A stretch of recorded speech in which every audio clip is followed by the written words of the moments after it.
ಯಾವ ರೀತಿ ರಿಜ್ವಾನ್ ಅಷ್ಟ್ರಾದ್ರೆ ಹೇಳಿ. ಆಯಿತು, ನೀವು ಹೇಳಿದ್ರಿ ಅಲ್ವಾ ನಮಗೇನು ಹೊಟ್ಟೆ ಉರಿ ಇಲ್ಲ ಕಣಪ್ಪ, ನೀವು 4,500 ಕೋಟಿನಾದರೂ ತಗೊಳ್ಳಿ, 40,500 ಕೋಟಿನಾರು ತಗೊಳ್ಳಿ, ಪೂರ್ತಿ 4 ಲಕ್ಷ ಬಜೆಟ್ಟಾರು ತಗೊಳ್ಳಿ. ನಮಗೆ ಸಿಟ್ಟೇನು ಅಂದರೆ ನಿಮ್ಮಲ್ಲಿ ಮಾತ್ರ ಬಡವರ ಇರೋದು, ನೀವು ಅದನ್ನು ಹೇಳೋಕ್ಕಾಗಲ್ವಾ? ಕುರುಬರಲ್ಲಿಲ್ವಾ, ಬ್ರಾಹ್ಮಣರಲ್ಲಿಲ್ವಾ, ನಮ್ಮ ಒಕ್ಕಲಿಗರಲ್ಲಿಲ್ವಾ?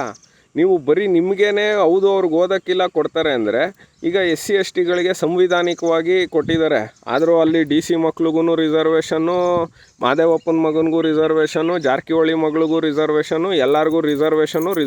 ಅವ್ರು ಶ್ರೀಮಂತರಾದರೂ ಅದನ್ನು ತೆಗಿಬೇಕು. ಇರಲಿ, ಅದನ್ನು ತೆಗಿಯೋಣ, ಚೇಂಜ್ ಆಗುತ್ತೆ ಒಂದಲ್ಲ ಒಂದಿನ ಸಂವಿಧಾನ. ಈಗ ನಾವೆಲ್ಲಿಗೆ ಹೋಗಬೇಕು ನಿಮಗೆ ಇದು ಮಾಡಿದ್ರೆ? ಅದಕ್ಕೆ ನಾವು ಅಷ್ಟು ಖಾರವಾಗಿ ಹೇಳಿರೋದು. ಇನ್ನೂ ಖಾರವಾಗಿ ಈಗಲೂ ಹೇಳ್ತಾ ಇದ್ದೀನಲ್ಲ, ನಿಮಗೆ ಕೊಟ್ಟಿದ್ರಲ್ಲಿ ನಮ್ಮದೇನೂ ಇಲ್ಲ, ನಮಗೂ ಅದೇ ರೀತಿ ಕೊಡಲಿ ಸಿದ್ದರಾಮಯ್ಯನವರು.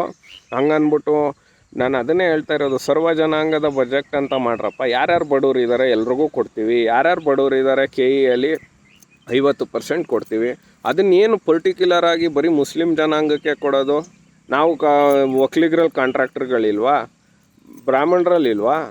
So this is the appeasement. ಈಗಲೂ ನಾವು ಹೇಳ್ತೀವಲ್ಲ, this is more over appeasement budget, more over Muslim ರಾಮಯ್ಯನ್ ಬಜೆಟ್, ಮೋರ್ ಓವರ್ ಹಲಾಲ್ ಬಜೆಟ್.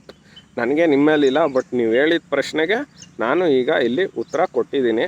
ಸೊ ಯಾರು ನೋಡಿದ್ರೆ ನಿಮಗೆ ಕಳಿಸ್ಕೊಡ್ಲಿ. ಬಟ್ ನನಗೆ ನಿಮ್ಮ ಮೇಲೆ ಹೆಮ್ಮೆ ಇದೆ. ಸೋತಿದ್ದೀರಾ 3-4 ಬಾರಿ, ಆದರೂ ನೀವು ನಿಮ್ಮ ನಿಯತ್ತು ನನಗೆ ಖುಷಿ.